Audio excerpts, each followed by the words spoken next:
Hello बच्चों, let's see the question. The question is a neutron with kinetic energy T that is 25 electron volt strikes a stationary deuteron that is heavy hydrogen nucleus. Find the de Broglie wavelength of both the particles in the frame of their center of inertia. तो आपको क्या निकालना है? You have to find the de Broglie wavelength. Okay, चलिए इस question को solve करते हैं। और इस क्वेश्चन को सॉल्व करने के लिए जो हमारा यहाँ पर की कॉन्सेप्ट हम यूज करने वाले हैं, तो हमारा की कॉन्सेप्ट यहाँ पर क्या होगा, हमें निकालनी है डी ब्रॉगली वेवलेंथ। तो लेमडा इज इक्वल टू क्या होता है यहाँ पर एच बाई पी का हम यहाँ पर यूज करेंगे।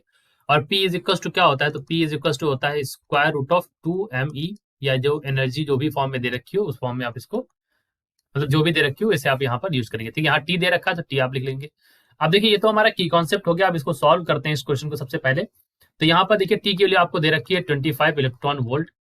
ठीक है, और सी इज इक्वल टू होता है 2 m के, आपको पता ही है।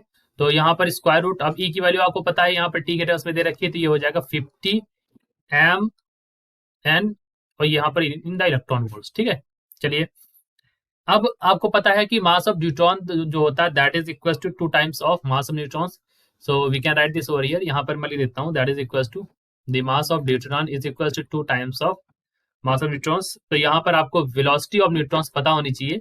ठीक है, तो यहाँ पर लिख सकते हैं half M V N square is equal to kinetic energy दे रखी T that is equal to 25 electron volt. तो यहाँ से आप वी एन की वैल्यू निकाल सकते हैं। So we N is equal to क्या हो जाएगा 2t by M N in the square root. ये बात हो सकती है। चलिए अब आपको पता है P इज इक्वल टू क्या होता है M V. P is equal to क्या होता है M V. So we can write this as, और M C V C is equal to square root of 2 times of M N T. Energy के लिए T use किया गया है। ठीक है, अब यहां पर इसको लिख सकते हैं V C is equal to, ठीक है, that is equal to 2 m n t by square root of mass of neutron plus mass of neutrons. ठीक है, जो एम सी होता है ये इक्वेशन के लिए, तो यहाँ पर न्यूट्रॉन और न्यूट्रॉन दोनों का मास यहाँ पर यूज किया गया, इसलिए हमने इसको यहाँ पर दोनों को ऐड कर दिया है। जो M C is equal to this, तो हमने यहाँ पर ऐसे लिख दिया। V C is equal to क्या हो जाएगा यहाँ से, so value of V C is equal to square. अब देखो एम डी और एम एन के बीच में रेशियो तो आपको पता ही है 2 और 3 वाला बात। यहाँ पर आप लिख सकते हैं square root of 2 m n t, और नीचे क्या हो जाएगा 3 m n, राइट, ये हो जाएगा। अब इसको आप लिख सकते हैं in this over here that is equal to 9 mn, इसको स्क्वायर के अंदर ले जाएंगे तो ये वैल्यू हो गई। ठीक है, अब ये वीसी जो बच्चों लिखा है सेंटर ऑफ मास के लिए लिखा है, velocity of centre of mass इन्होंने कहा है ना, centre of inertia, centre of inertia के लिए। सो सेंटर ऑफ इनर्शिया यानी कि यहाँ की उसके लिए मैंने वीसी का यूज किया गया है। तो velocity of centre of inertia आ गई। अब न्यूट्रॉन्स के लिए निकालने के लिए मैं क्या करूंगा यहाँ पर, तो मैं यहाँ पर यूज करूंगा, we can write this as, देखो velocity of neutron in the centre of inertia is equal to velocity of neutrons minus velocity of centre that is equal to this. यहाँ पर न्यूट्रॉन्स के लिए आपको पता ही है यहाँ पर क्या होती है 2t बाई एम एन। ये देखिए यहाँ पर लिख रखा है मैंने, और सेंटर के लिए यहाँ पर ये दे रखा है, माइनस करेंगे तो square root of 2t by 9 mn। तो यहाँ पर अगर आप इसको कॉमन ले लें, 2t बाई mn कॉमन ले लें, तो क्या बचेगा यहाँ पर 1 माइनस 1/9 बचेगा, सॉरी 1 माइनस 1/3 बचेगा, स्क्वायर रूट से बाहर आ जाएगा ना। तो यहाँ पर क्या बचेगा, यहाँ पर बचेगा 2/3 square root of 2t by mn। ठीक है, ये वाली बचेगी यहाँ पर।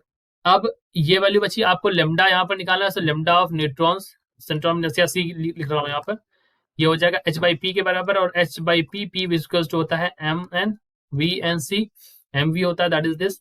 सो एच अपॉन, अब एम एन की value mass of neutron this is this, और यहाँ पर वी एन सी की वैल्यू रख दीजिए, तो यहाँ पर ये वैल्यू हो जाएगी 2/3 square root of 2t by M N. तो ये चला जाएगा ऊपर, तो ये हो जाएगा 3h, और यहाँ पर हो जाएगा 2 square root 2 m n t हो जाएगा। ये अंदर चला जाएगा, मतलब इसे काट देंगे तो स्क्वायर रूट में एक बचेगा ना स्क्वायर रूट में, तो ये अंदर पहुंच जाएगा।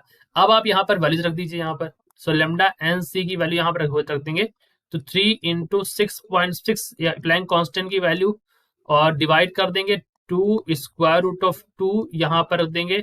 सो एम एन की वैल्यू यहाँ पर रख देंगे, तो एम की वैल्यू हो जाएगी 1.67 इंटू 10 की पावर यहाँ पर रख देंगे -27।